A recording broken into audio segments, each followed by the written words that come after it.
kami, kaso wala kami choice kasi isa lang uniform namin. Ako dalawa. Palitan. Tapos pag pinaplansa mo pa yun, tapos pag nandikit yung uling dito, wala nang choice. So, Yun na, nakakainis na yun eh. Yung sobra-sobra mong ano? Sobra-sobra di mong... anyan sa'yo. Oo.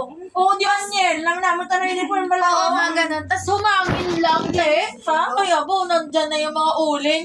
Hanggang sa makakainis na sobrang paputay mo babad mo sa sunrocks. Tapos binaarawan ko pa yan ha. Oo. Biglang, pagbablantsahin mo na, nalaglagan Andyan na uling. ng uling.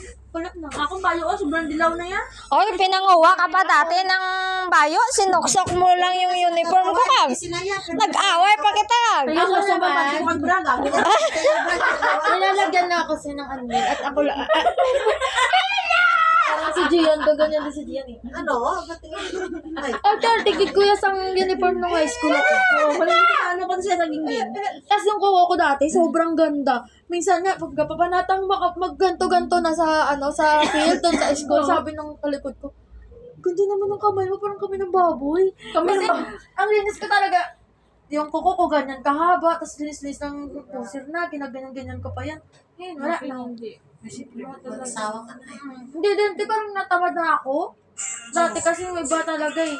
Talagang ano ko niyan, yung sapatos ko, kala mo, linis-linis na. Yung mga sapatos ko, puti-puti yung medyas ko. Di mo alam, butas na dito. Butas na dito yan, tinitis ko lang. Tapos, minsan natika pa yan, para, nilalagay ko parang bumidlak ba, kumintab-pintab. Tapos kaya kawawa naman ako pag umulan. Eh, batas na nga to, busang-busa na. Oo, Kasi gabi sa mantika, asamo niya, wala yan. wala, hindi man, mahal kasi yung kiwi-kiwi na yun. Hindi ko makakita kami mantika 5 piso. Ano Sultan, lang ito namin lang, solang. Minsan, Tapos kas, di ba may baak na yung may punit na Oo. yung sapatos. ballpenan ko lang yun para umitin. Hindi na wala pa, pag wala yung pagda sa baba, yun, ginagawa ko ballpen. Talagang na-discartian ko lang talaga. Tapos naman, doon ako nakatira nun kay Nanang eh, kasi nagtutulong ako sa niya, anak niya, di ba, na nanganak siya nun. Kami nag-aaway. Kaya mo, sabi ko, ayoko dito. Doon ako nag-third year na at hanggang gumaduate na ako kay mga mama. Buti nga, doon ako kay mama, si mama minsan kawawa nga eh.